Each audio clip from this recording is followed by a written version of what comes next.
अच्छा अच्छा, सबसे पहले हमने ना यहाँ पे बिफोर वी डिस्कस एल्कीन्स और कार्बोक्सिलिक एसिड जो भी अल्कोहल्स हमारे पास हैं, सबसे पहले हमें अंडरस्टैंड करना है कि what's organic chemistry. It's very important to know कि ऑर्गेनिक केमिस्ट्री क्या है और इसके अंदर क्या क्या हमारे पास प्रॉब्लम्स आ रहे हैं। तो it's very important to know this. तो ऑर्गेनिक केमिस्ट्री आपके पास होती क्या है? Organic chemistry basically consist of organic compounds. जितने भी आपके पास सारे के सारे ऑर्गेनिक कंपाउंड्स आ रहे होते हैं, they end up making organic chemistry. तो यहाँ पे ऑर्गेनिक कंपाउंड्स होते कौन से हैं? बेसिकली ऐसे कंपाउंड्स होते हैं जिसके अंदर आपके पास कार्बन होना, तो ऐसे एलिमेंट्स को आप कहते हो ऑर्गेनिक कंपाउंड्स कहते हो। और ऐसे एलिमेंट्स जिनके अंदर आपके पास हाइड्रोजन एंड कार्बन हो, वो आपके पास क्या होते हैं? वो आपके पास होते हैं हाइड्रोकार्बन होते हैं, सॉरी। तो यहाँ पे आपके पास आ जाता है सबसे पहले ऑर्गेनिक कंपाउंड्स की डेफिनेशन क्या होती है। अब हम ना स्टेप बाय स्टेप यहाँ पे सिक्वेंशली चलेंगे, छोटी छोटी इसकी चीज़ें ऑर्गेनिक केमिस्ट्री की वो साथ साथ देखेंगे, ताकि एंड पे आके चीज़ें पाइल अप ना करें और हमें ज़्यादा कन्फ्यूजन ना हो। तो सबसे पहले ऑर्गेनिक कंपाउंड्स क्या होती हैं? कंटेन्स द एलिमेंट,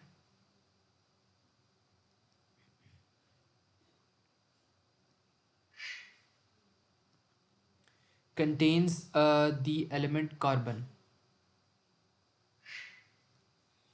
अच्छा, और फिर इसके बाद हमारे पास यहाँ पे क्या आ जाता है? हमारे पास यहाँ पे आ जाते हैं hydrocarbons.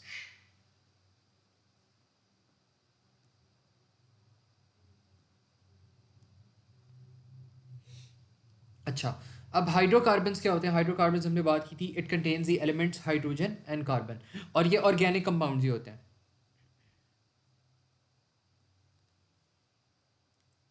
Organic compounds, organic spelling गलत लिख लें but you get the point. Organic compounds that contain only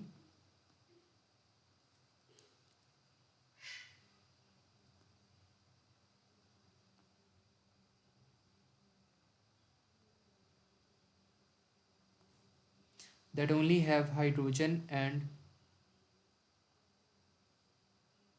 carbon.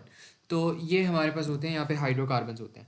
अब इसी के साथ साथ हमारे पास यहाँ पे ना एक और यहाँ पे एक टर्म आती है which that term is known as homologous series. तो होमोलॉजी क्या होती है और होमोलोजस सीरीज क्या होती है, तो ये हम देखते हैं कि what's meant by that homologous series.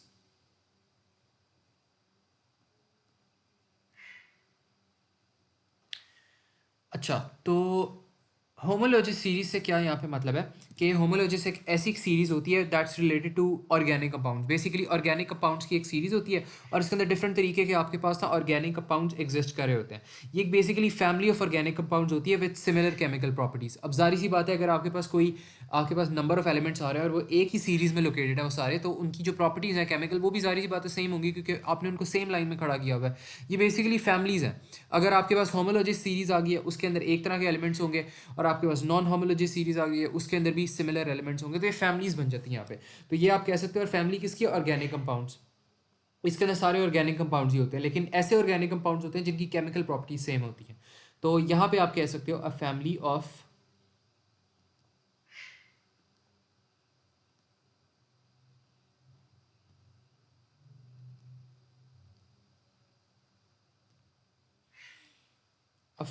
Of organic compounds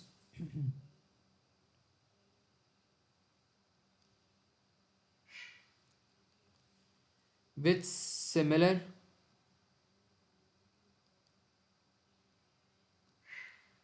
chemical properties. तो ये आपके पास क्या होता है? ये आपके पास होती है एक होमोलॉजिस सीरीज होती है। अब एग्जांपल्स क्या आ जाती हैं? एग्जांपल्स होमोलॉजिस सीरीज में आपके पास आ जाती है एल्केन्स आ जाते हैं, एल्कीन्स आ जाती हैं, अल्कोहल्स आ जाते हैं, कार्बोक्सिलिक एसिड आ जाते हैं। ये सारी जो आपके पास यहाँ पे एग्जांपल्स हैं ना, ये आपके पास बेसिकली होमोलॉजिस सीरीज में, और ये हम डिटेल में इनको स्टडी भी करेंगे। तो यहाँ पे आपके पास आ जाते हैं ई डॉट जी में हम लिख सकते हैं एल्केन्स। सबसे पहले एल्केन्स को हमने पढ़ना है, and then will be going through alkenes, and then we'll study alcohols, and then finally carboxylic acids.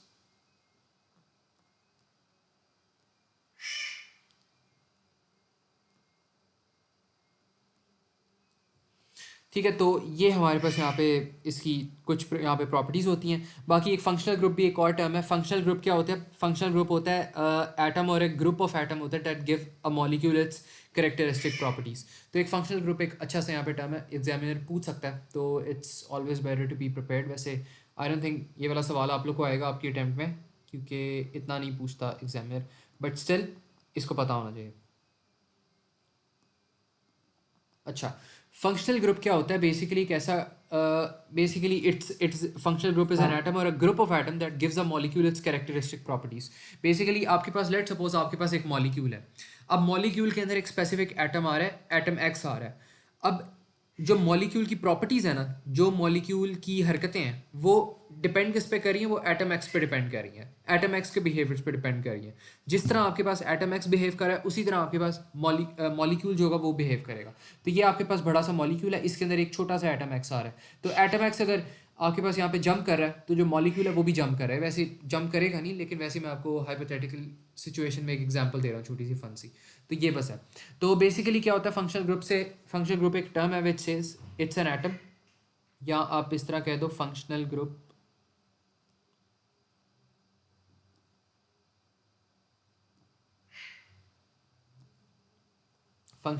Is an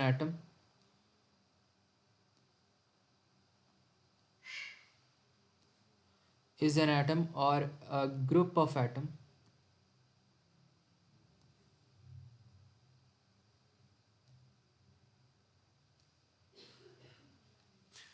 or group of atoms that gives a molecule its characteristic properties.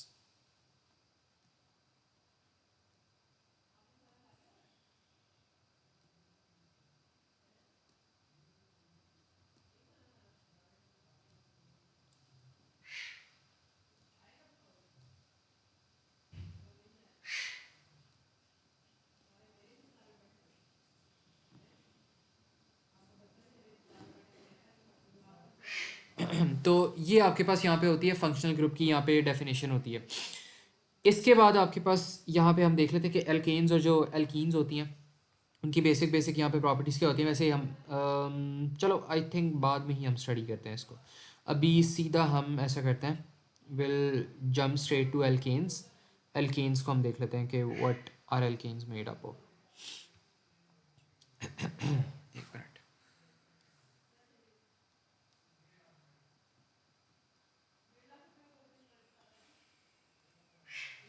अच्छा, अब alkanes में आपके पास क्या होता है? एक minute बस।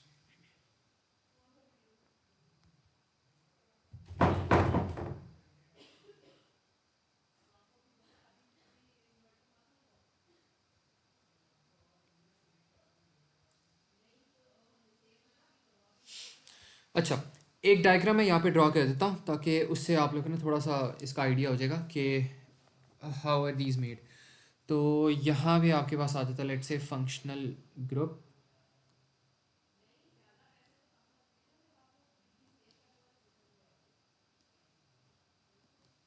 ये आपके पास एक फंक्शनल ग्रुप। अब एल्केन्स का क्या होता है? एल्केन्स का कोई भी आपके पास ना फंक्शनल ग्रुप नहीं होता, सिर्फ उसके अंदर सी सी बॉन्ड्स होते हैं और जो कार्बन हाइड्रोजन बॉन्ड्स होते हैं ना, ये वाले बॉन्ड्स एग्जिस्ट कर रहे थे। अब लेट्स से आपके पास एक एग्जांपल है यहाँ पे इसकी, ये आपके पास कार्बन है, this is also carbon, this is also carbon. ये यहाँ पे कनेक्टेड है 3 मोर हाइड्रोजन से। तो ये इस तरह करके यहाँ पे एक दूसरे के साथ यहाँ पे कनेक्टेड है, और ये भी यहाँ पे इस तरह करके कनेक्शन आ रहा है इनका, इस तरह भी करके, इस तरह करके कनेक्शन आ रहा है। तो ये इस तरह करके आपके पास ना इन सारी चीज़ों का यहाँ पे कनेक्शन आ रहा है। अब जो एल्केन्स होता है, alkanes do not really have any group. Alkanes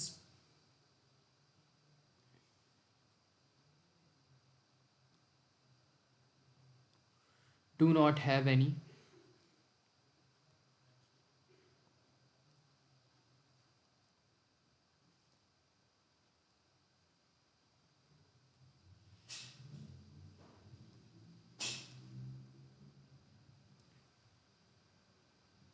they just have CC and carbon hydrogen bonds.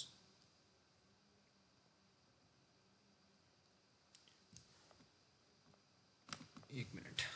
Yes Manal, my mic was mute, thank you for telling. अच्छा, यहाँ पे एल्केन्स को दोबारा से हम देख लेते हैं। यहाँ पे एल्केन्स की ना, यहाँ पे मैंने यहाँ पे एक छोटी सी यहाँ पे एक डायग्राम बनाई ग्रीन कलर के अंदर। ये आपके पास जो कार्बन है वो हर 3 एटम्स के साथ, 3 हाइड्रोजन एटम्स के साथ कनेक्टेड है। तो this is a very common example of a common alkane. और यहाँ पे अब फंक्शनल ग्रुप के बारे में हमने इसका देखें तो जो इसका जो फंक्शनल ग्रुप होता है हमारे पास, alkanes do not really have any functional group, they just have C C and C H bonds. इनके सी और सी एच जो बॉन्ड्स होते हैं ना वो होते हैं। अब फंक्शनल ग्रुप्स अगर हम देख लें ना, और भी चीज़ों के फंक्शनल ग्रुप्स, तो इसके अगर मैं किसी और चीज़ के भी यहाँ पे फंक्शनल ग्रुप दिखाऊँ, एक मिनट। यहाँ पे ना हम एक हमारे पास आते हैं, एल्कीन्स भी आते हैं। बल्कि चलो अभी एल्केन को ही स्टडी कर लेते हैं, बाद में इसका पूरा एक जो टेबल है ना वो कंबाइन कर लेंगे। अभी इतना वो हर चीज़ के अंदर अभी नहीं जाते। तो अभी बस एल्केन्स को यहाँ पे देख लेते हैं। और एल्केन्स का कोई भी ऐसा फंक्शनल ग्रुप नहीं होता, बस सी सी और सी एच बॉन्ड्स होते हैं। जहाँ पर भी आपको सी सी और सी एच बॉन्ड्स नज़र आ गए, दैट्स डेफिनेटली एन एल्केन। तो इस चीज़ से आप लोग ना इस चीज़ को रिकोगनाइज कर सकते हो। अब इसके अंदर क्या होता है, इसके अंदर एल्केन्स आपके पास कॉमन से हाइड्रोकार्बन्स होते हैं। ये आपके पास यहाँ पे मैं कॉमन लिख भी देता हूँ। ये आपके पास क्या है,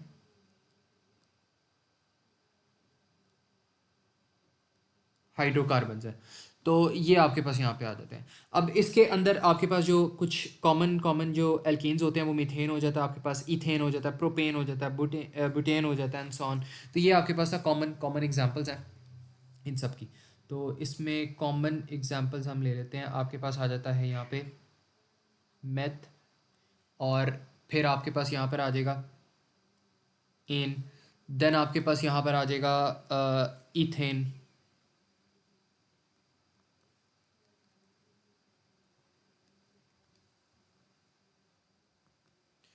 फिर इसके बाद आपके पास यहाँ पर आ जाएगा प्रोपेन आ जाता है,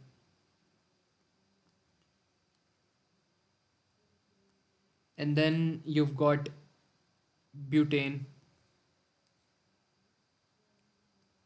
and then finally we've got pentane.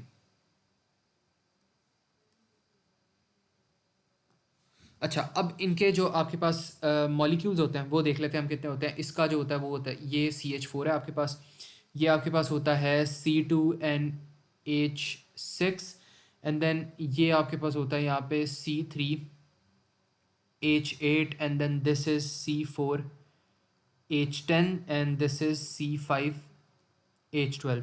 तो ये आपके पास है यहाँ पे इनके कुछ कॉमन से फार्मूलाज वगैरह, मॉलिक्यूलर स्ट्रक्चर्स और फार्मूलाज वगैरह। तो ये आपके पास यहाँ पे इनका स्ट्रक्चर है। अब यहाँ पे ना आपके पास एक जनरल मॉलिक्यूलर फार्मूला होता है for alkene homology series.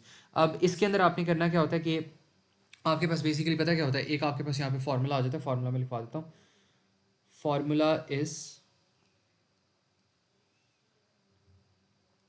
CnH2n+1। अब इसके अंदर देखो, अगर आपके पास लेट से यहाँ पे आ रहे हैं 1 कार्बन एटम आ रहा है, तो अगर 1 कार्बन एटम आपके पास आ रहे हैं तो 2n+1 आपके पास क्या हो जाएगा, ये आपके पास बन जाएगा 3 बन जाएगा। ये आपके पास थ्री हाइड्रोजन यहाँ पे बन जाएंगे। बल्कि एक मिनट, यहाँ पे 2n+2 हो गए, गलत है, ये 2n+2 होगा।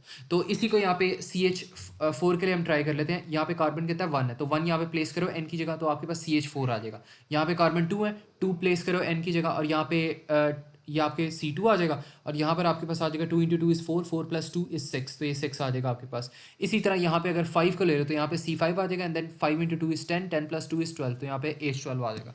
तो ये आपके पास एक बेसिक फार्मूला है जिससे आप क्या कर सकते हो, कैलकुलेट कर सकते हो how they actually look like. ठीक है, तो this is how you do it. तो ये सबको क्लियर है, इसमें कोई कन्फ्यूजन हो तो बताओ।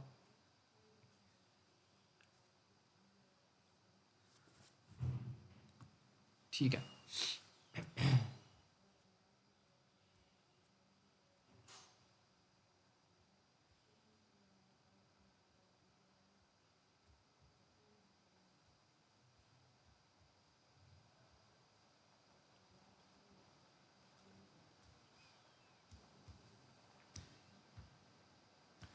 अच्छा, इसके बाद ना आपके पास कुछ प्रॉपर्टीज़ आ जाती हैं होमोलॉजी सीरीज़ की, वो हम देख लेते हैं।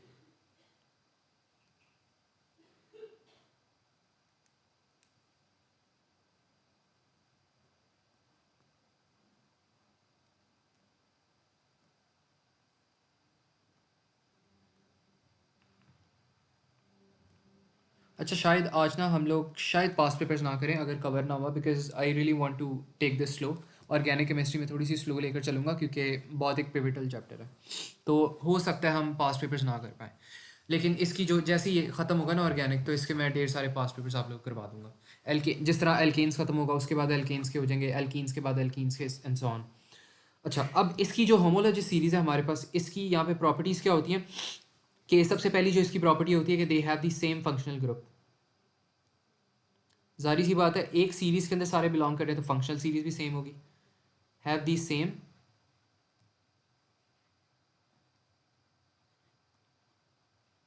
Functional group. And then second जो इसके अंदर आती है वो ये होती है हैव सिमिलर केमिकल प्रॉपर्टीज़।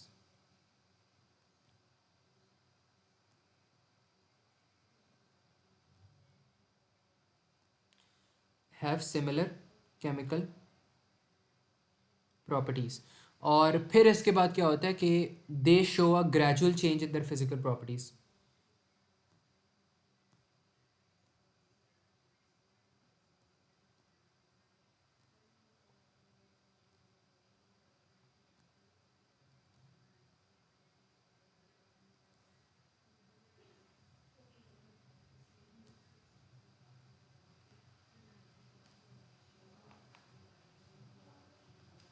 तो ये आपके पास है यहाँ पे एक होमोलॉजी सीरीज होती है, और इसके अंदर एक और हमारे पास यहाँ पे इसके बाद टर्म आती है, एक और टर्म आती है हमारे पास स्ट्रक्चरल फार्मूला क्या होता है। और ये अक्सर क्वेश्चन एग्जामिनर एमसीक्यूज़ की फॉर्म में ना पूछ भी लेता होता है, तो you must clear your concept of this कि स्ट्रक्चर फार्मूला क्या होता है। एक तो हमारे पास होता है मॉलिकुलर फार्मूला, जो कि हम बचपन से यूज़ करते आ रहे हैं, जिस तरह हमने ऊपर भी यहाँ पे CH4C2H6 लिखा है, ये हमारे पास क्या है, ये हमारे पास एक वो है मॉलिकुलर फार्मूला। स्ट्रक्चर फार्मूला क्या होता है, structure formula is the formula which shows how atoms are arrange in a molecule. तो इसकी यहाँ पे आप डेफिनेशन लिख सकते हो कि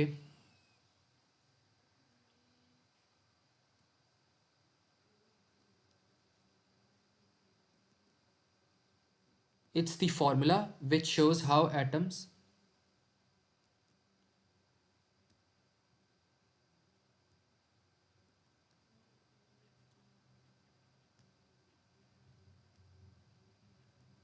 विच shows how atoms are arrange in a molecule.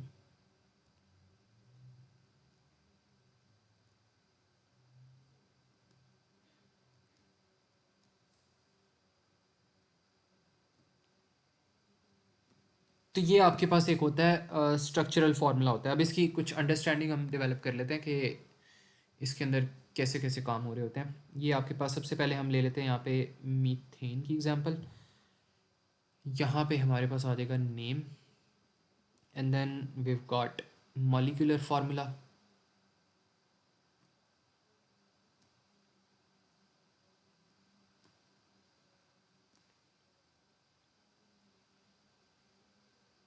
and then here we'll have structural formula। और फिर हम हमारे पास यहाँ पे आ जाएगा full structural formula. Full structural formula क्या होता है, बेसिकली डायग्राम होती है।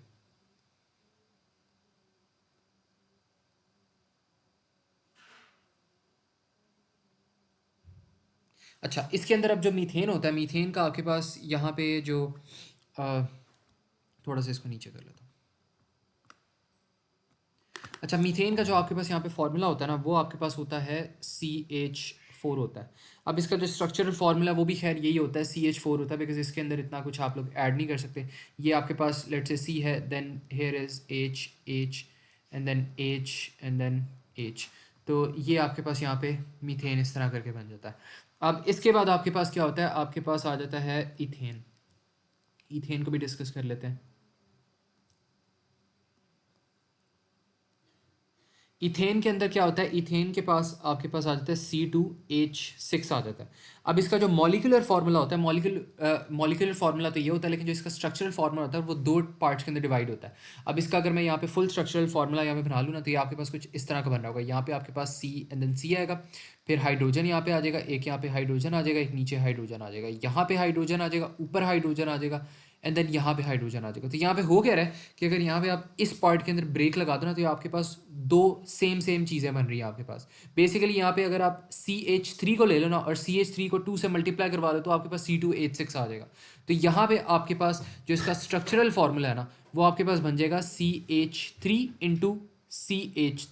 Double CH3 is equals to C2H6। तो ये आपके पास एक स्ट्रक्चरल फॉर्मूला। तो थोड़ी सी आप लोग को अंडरस्टैंडिंग डेवलप हो रही है कि what's the difference between structural formula and molecular formula. Molecular formula combined होता है, स्ट्रक्चरल जो फार्मूला होता है वो आपके पास उस फॉर्मेट में होता है, क्या कहते हैं, अनसिम्प्लीफाइड फॉर्मेट में होता है। और जो ये वाला होता है मॉलिकुलर, वो सिम्प्लीफाइड फॉर्मेट में होता है। तो is this clear to everyone? समझ आ रही है कि नहीं मनाल और सफ़ान?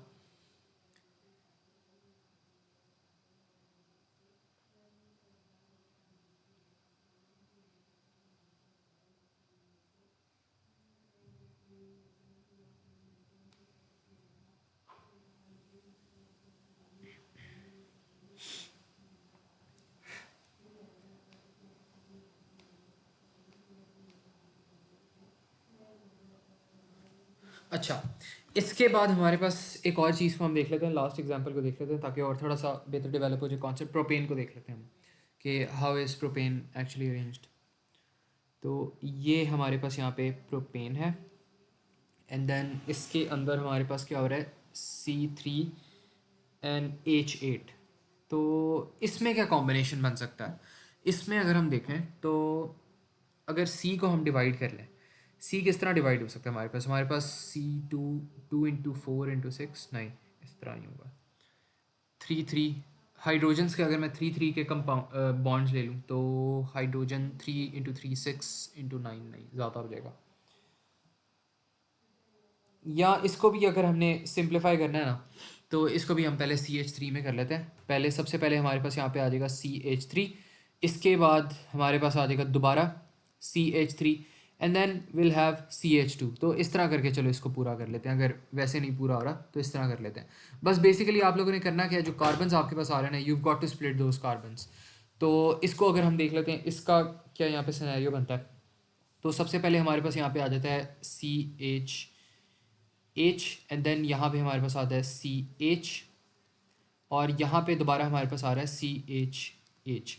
अब इस डायग्राम को देखें थोड़ा सा, हम इसको बेहतर कर सकते हैं। यहाँ पे आपके पास पार्टीशन किस तरह हो रही है, एक ये वाला पार्ट आ रहा है CH3 का, एक यहाँ पे पार्ट आ रहा है CH3 का, और सेंटर में आपके पास क्या आ रहा है, CH2 आ रहा है। तो बल्कि यहाँ पे ना सेंटर में CH2 ले आओ, CH2 यहाँ पे सेंटर में ले आओ, एंड देन CH3 यहाँ पे। तो ये आपके पास इनके जो मॉलिक्यूलर और जो फार्मूला और जो स्ट्रक्चरल फार्मूला वो बन गए। तो ये जो डायग्राम जो है हमारे पास, ये फुल स्ट्रक्चरल फार्मूला है, ये स्ट्रक्चरल फार्मूला है, और ये मॉलिक्यूलर फार्मूला है सिंप्लीफाइड फॉर्मेट में। तो इस तरह आप लोगों ने बनाना है। अच्छा, अब इसके बाद आपके पास एक और यहाँ पे कॉन्सेप्ट आता है कि YR के जो आपके पास होते हैं सैचुरेटेड हाइड्रोकार्बन्स, इनको क्यों कहते हैं, जो आपके पास एल्केन्स होते हैं।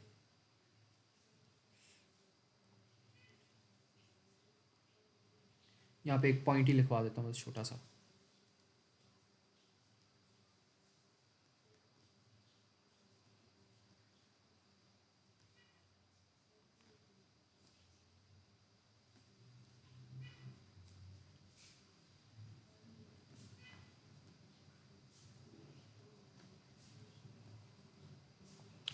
They are saturated hydrocarbons because they only contain single carbon-carbon covalent bonds.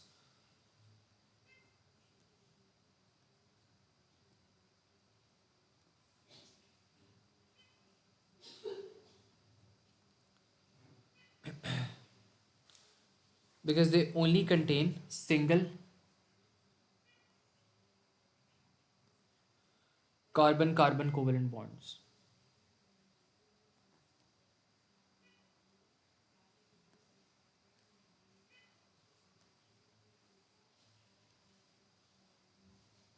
तो ये आपके पास एक छोटा सा यहाँ पे पॉइंट है। इसके बाद ना आपके पास आ जाता है यहाँ पे isomerism.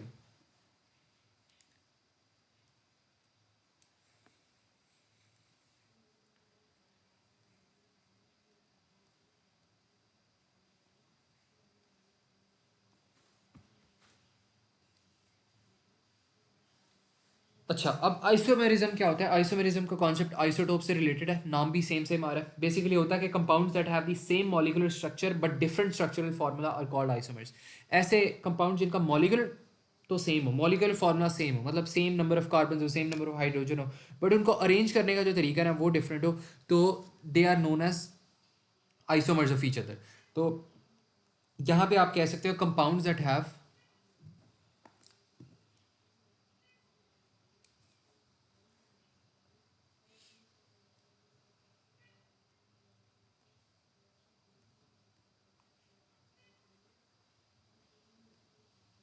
compounds that have same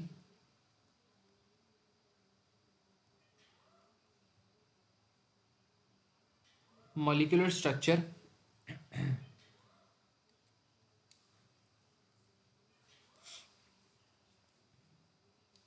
एक मिनट, मेरा पेन थोड़ा सा यहाँ पे ट्रबल कर रहा है। Same molecular structure but different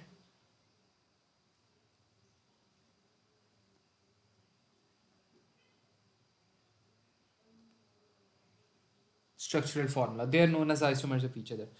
तो यहाँ पे ना हम देख लेते हैं कि यहाँ पे आइसोमेरिज्म हमारे पास होती क्या है।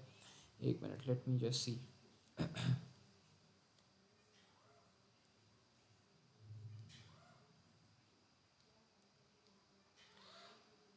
अच्छा, इसमें ना लेट से आपके पास ना एक यहाँ पे एग्जांपल हम लेते हैं कि एक आपके पास यहाँ पे आ रहा है, ये आपके पास सी है, इट इज़ ये आपके पास CH3 आ रहा है बेसिकली।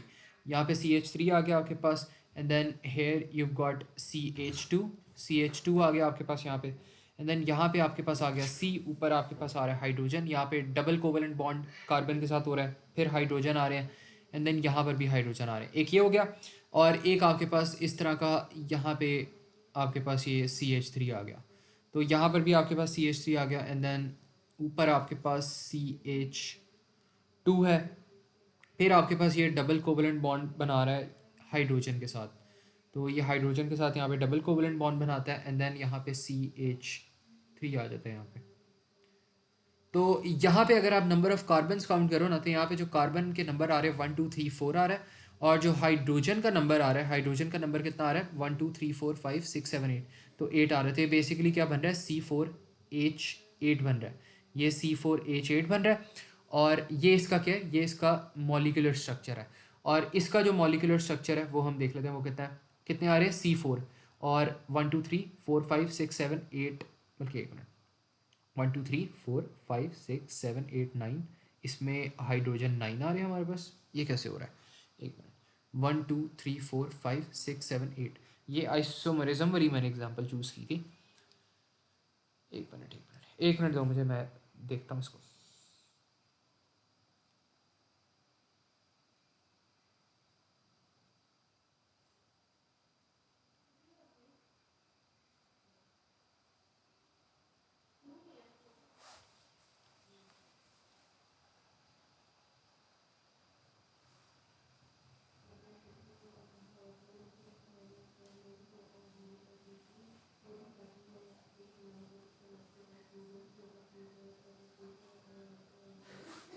अच्छा, इसमें ना ये वाली जो चीज़ आ रही है ना आपके पास, इसको इग्नोर कर देते हैं हम, इसको इग्नोर कर दो, इसको यहाँ पे मैं क्लोज टुगेदर ले आता हूँ, ठीक है।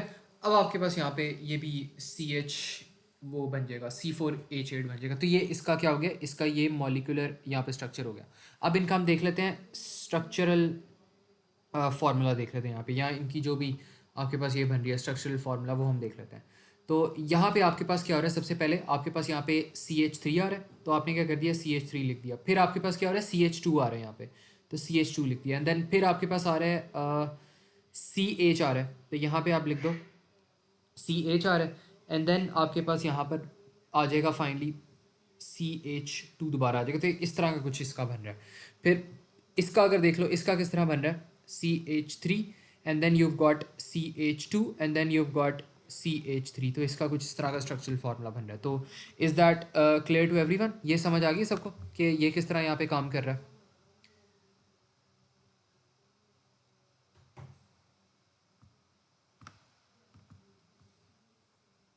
बल्कि एक मिनट, इसके अंदर अभी भी कोई ना यहाँ पे ट्रबल है।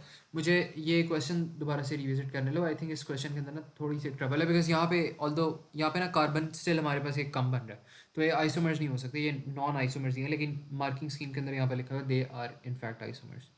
तो let me just check this real quick.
अच्छा, इसके अंदर ना एक और हम एग्जांपल देखते हैं। Let's just skip this example.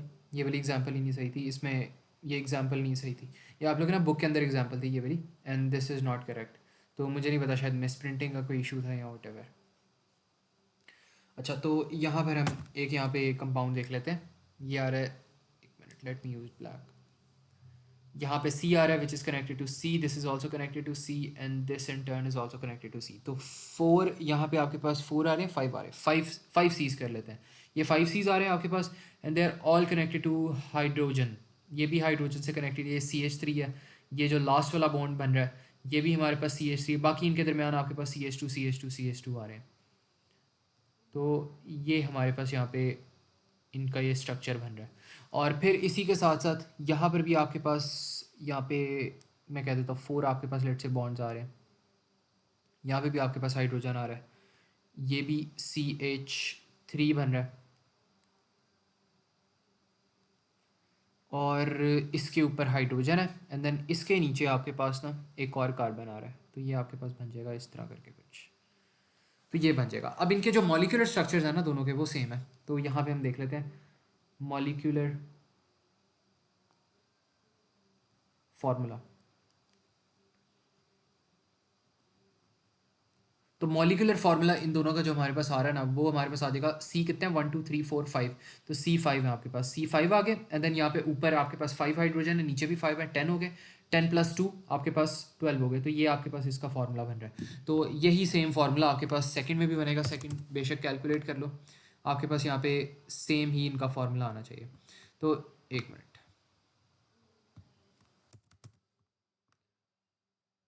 ठीक है। तो इसका भी जो फॉर्मूला आएगा ना यहाँ पे सेम आएगा, बेशक कैलकुलेट कर लो। यहाँ पे सी आपके पास ऑब्वियसली बात है 5 है, 4 ऊपर है, एक नीचे है, 5 हो गए, एंड देन यहाँ पे 4 है, और यहाँ पे 3 हाइड्रोजन है, 7 हो गए, 7 8 9 10 11 12।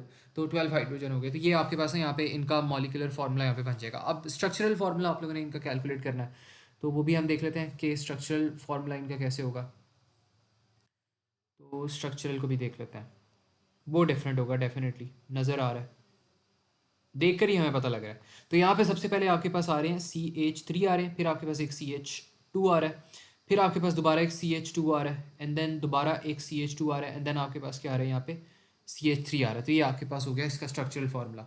इसमें अगर हम देखें तो यहाँ पे सबसे पहले आपके पास आ रहा है CH3, एंड देन आपके पास यहाँ पे आ रहा है CH2। अच्छा, फिर यहाँ पे आपके पास क्या हो रहा है, फिर आपके पास आ रहा है लेट से CH को हम अलहदा कर लेते हैं यहाँ पे, और CH3 को अलहदा कर लेते हैं, फिर एंड पे भी CH3 आ रहा है। तो ये इनका जो स्ट्रक्चरल फार्मूला वो ये बन रहा है। तो इस वजह से हम कह सकते हैं, हम डिड्यूस कर सकते हैं कि they are definitely isomers, because they have different structural formula but same molecular formula. तो ये चीज़ सबको समझ आ गई? इसमें कोई कन्फ्यूजन हो किसी को तो मुझे अभी बताएं।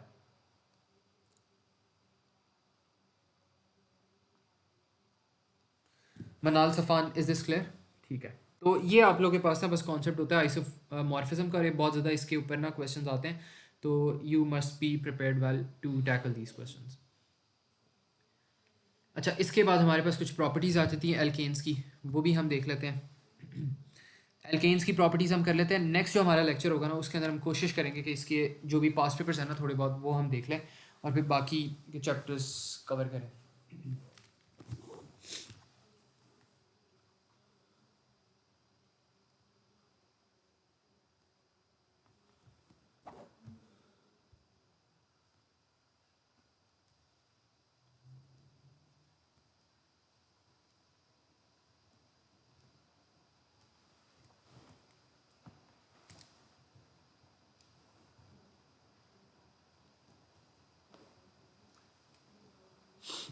अच्छा, इसमें क्या होता है, एक जो प्रॉपर्टी इनकी ये आ जाती है, all alkanes are insoluble in water, एक प्रॉपर्टी थी होती है, लेकिन ज़्यादा हमने फोकस करना है इनके मेल्टिंग पॉइंट्स, डेंसिटी, विस्कोसिटी वगैरह पे।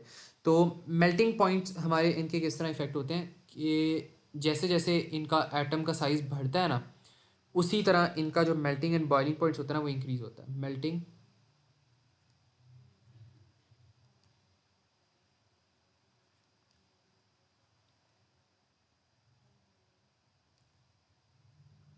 Melting and boiling points increase as their molecular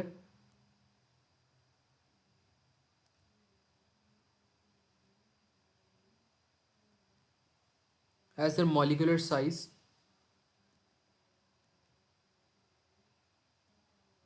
increases। फिर सेकंड पॉइंट हम ये कर सकते हैं कि जो डेंसिटी है, density of alkane increases as their molecule size increases. तो ये भी मैं इसको कॉपी पेस्ट यहाँ पे करूँगा बिकॉज फ़ायदा नहीं है दोबारा टाइम वेस्ट करने का।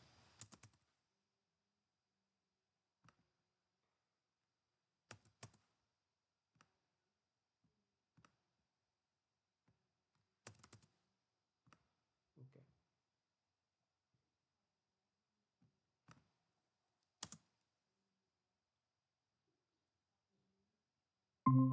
यहाँ पे मैं कह देता हूँ कि उनकी density increases as their molecular size increases. तो ये एक पॉइंट हो गया। अब विस्कोसिटी क्या होती है? विस्कोसिटी होती है basically more difficulty to pour out. आपके पास विस्कोसिटी बेसिकली ना फ्लो होता है आपके पास। जो भी आपके पास लिक्विड्स होती हैं, गैसेस होती हैं, फ्लो करने वाली चीज़ें होती हैं, फ्लूइड्स हो गया आपके पास, इनके पास ना इनकी स्पेसिफिक कुछ विस्कोसिटी होती है, मतलब how easily can they flow और how easily can they not flow. तो ये ना इनकी कुछ स्पेसिफिक विस्कोसिटीज़ होती हैं। और इसमें क्या होता है, जो एल्केन्स होता है, एल्केन्स की जो विस्कोसिटी होती है ना वो ज़्यादा होती है, मतलब they have more difficulty in getting poured out. मतलब ग्लास से अगर उनको आपने निकालना है तो बहुत ज़्यादा डिफ़िकल्टी होती है क्योंकि वो इतनी आराम से फ़्लो नहीं करते। तो यहाँ पे मैं लिख देता हूँ कि viscosity increase as their molecular size increase. तो ये भी उसके साथ ही इंक्रीज होता है। विस्कोसिटी क्या होती है? Ability to flow. अगर विस्कोसिटी ज़्यादा है तो एबिलिटी टू फ्लो है, वो आपके पास एबिलिटी टू जो फ्लो आ रही है उसके अंदर ज़्यादा डिफिकल्टी होगी। ठीक है, तो ये बेसिकली होती है विस्कोसिटी। आपके पास होती है विशियस फोर्स होती है जो कि फ्लो को रोक रही होती है। बेसिकली रेजिस्टेंस होती है ये विस्कोसिटी आपकी आपके लिए। ठीक है, तो जितनी ज़्यादा विस्कोसिटी होगी उतनी ज़्यादा रेजिस्टेंस फेस होगी एक पानी को या एक ऑब्जेक्ट को फ्लो करने में। ठीक है, तो ये मैं यहाँ पे ना इसका साइड नोट यहाँ पे लिख ही देता हूँ।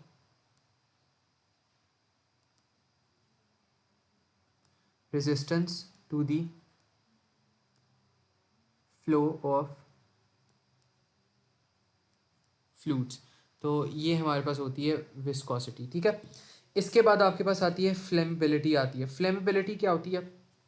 फ्लेमेबिलिटी क्या होती है? The ability to catch fire, या आपके पास फ्लेमेबिलिटी होती है।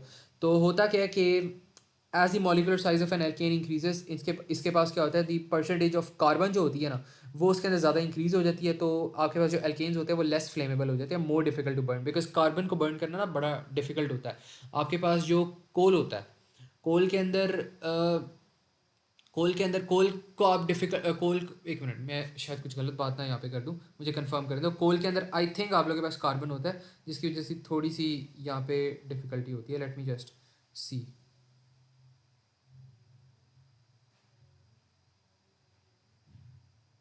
एक minute, let me just see के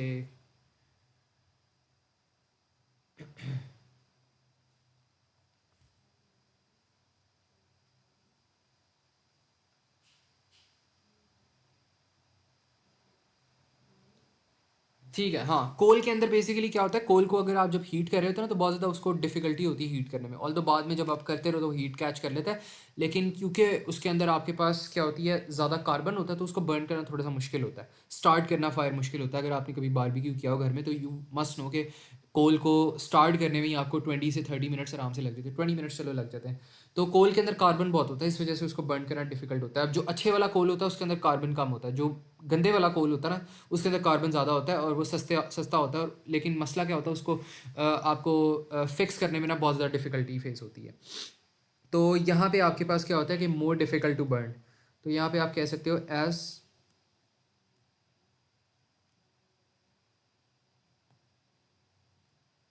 molecular size increases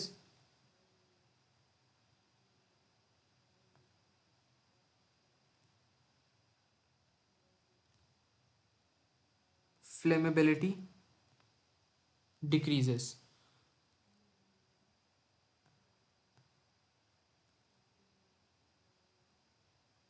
carbon increases.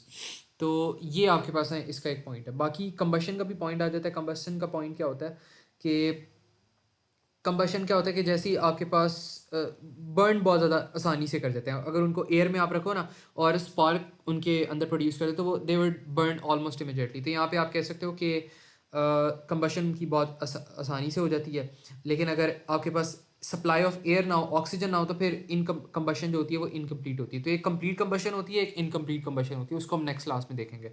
तो यहाँ पे आपके पास क्या होती है, combustion of alkenes in excess. यहाँ पे मैं लिख देता हूँ, बल्कि इसको जो है ना इसका एक सेपरेट टॉपिक कर देता हूँ और बस अभी हम इसको पढ़ लेते हैं। यहाँ पे आपके पास आ जाएगी कंबशन, लिख देता हूँ।